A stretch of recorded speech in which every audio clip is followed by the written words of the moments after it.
The Brontë sisters explained why you're attracted to red flags, and they did it in the 1840s from a parsonage on a moor without Wi-Fi or therapy or a single situationship podcast to reference. Just raw, unfiltered psychological accuracy about why the most destructive person in the room is also somehow the most compelling one.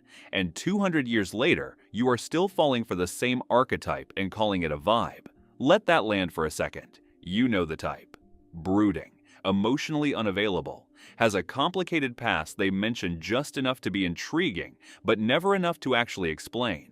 Looks at you like you're the only person in the room and then disappears for 4 days. Treats other people terribly, but is inexplicably tender with you. At least sometimes, which your brain immediately files as evidence that you're special and they're capable of being different. You are not special. They are not different. But the feeling is so convincing that you're already making excuses before anything has even gone wrong. The Brontë sisters wrote this person in 2 separate books and somehow made them the romantic lead both times, which is either the greatest literary trick ever pulled or the most irresponsible thing the 19th century did to our collective attachment styles. Possibly both. Start with Wuthering Heights. Start with Heathcliff, because Heathcliff is the original red flag presented as a love story. The template that every dark, tortured, emotionally volatile love interest in every book, film, and TV show since has been built from. He is Mr. Big before Mr. Big. He is every toxic ex your friend keeps going back to, rendered in 1847 Yorkshire with better vocabulary. Heathcliff and Catherine grow up together on the moors. They are obsessively, completely, almost violently attached to each other from childhood. Catherine says the most unhinged thing in English literature entirely casually. He's more myself than I am. And she means it. This isn't a crush. This isn't even love in the normal sense. This is 2 people who have fused their identities so completely that separation feels like literal death. And then she chooses someone else. She marries Edgar Linton, stable, kind, socially acceptable, genuinely good, because Heathcliff has no money and no status, and the world requires her to be practical. So she picks the safe one and spends the rest of her life emotionally destroyed by it. Dies young, haunts the moors, the whole thing. Here is the 2026 translation. You meet someone who makes you feel completely, terrifyingly understood. Like they can see through every version of you to the real one underneath. It's overwhelming. It's intoxicating. It does not fit into your normal life. So you date the Edgar, the stable one, the sensible one, the one your parents like, and spend the next 2 years being absolutely haunted by the person you didn't choose. Not because the person you didn't choose was good for you, because they were electric, and electricity is addictive even when it's dangerous, especially when it's dangerous. Heathcliff comes back. Of course he comes back. They always come back, usually right after you finally started to feel okay. He's wealthy now, vengeful.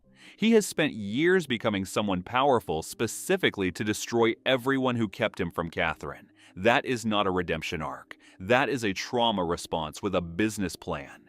And somehow it reads as romantic because the love underneath it is real. The feeling is genuine. It's the expression of it that is completely unhinged.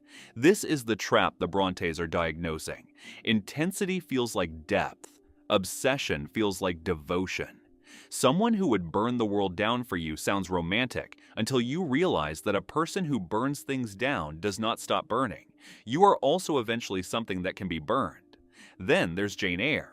And Jane Eyre seems different at first because Rochester, the brooding, difficult, sarcastic love interest, actually loves Jane properly. He sees her, respects her, doesn't try to change her. After Heathcliff, Rochester looks like emotional growth, except Rochester is hiding a wife in the attic. Literally, a real human woman locked in his house that he has decided is not his problem to be honest about. He pursues Jane, proposes to Jane, nearly marries Jane, all while that secret exists upstairs. His reasoning is essentially, my situation is complicated, and my feelings for you are real, and I need you to understand that the deception is actually a form of love if you think about it correctly. Every person who has ever said it's complicated while omitting a crucial piece of information is Rochester. Every person who has ever decided that their feelings were honest enough to excuse the circumstances they failed to mention is Rochester. The heart of the deception is always the same. I want you, and I want you to want me, and I will manage the information available to you until that outcome is secured. Jane leaves. That's the thing people forget. Jane, who loves him, who has had almost nothing her entire life and is being offered something that feels like everything, leaves anyway. Not because she stops loving him, because she has a self that exists outside of loving him, and that self cannot survive being someone's secret, someone's compromise, someone's almost honest relationship. She leaves and it costs her everything in the short term, and it is the most radical act of self-respect in 19th century literature. The Brontes were not romanticizing these men. They were doing something much more honest and much more uncomfortable. They were showing exactly why people fall for them: the intensity, the singularity of focus, the feeling of being truly seen by someone difficult, and then showing what it actually costs. Catherine pays with her life. Jane pays with the only home she ever found. The price is always real. The red flag isn't a warning you missed. It's a warning you saw and decided meant passion instead of pattern. The Brontes knew that. They wrote it down. They lived in a house on a moor with very little else to do, and they figured out your entire romantic psychology before you were born. So, be honest.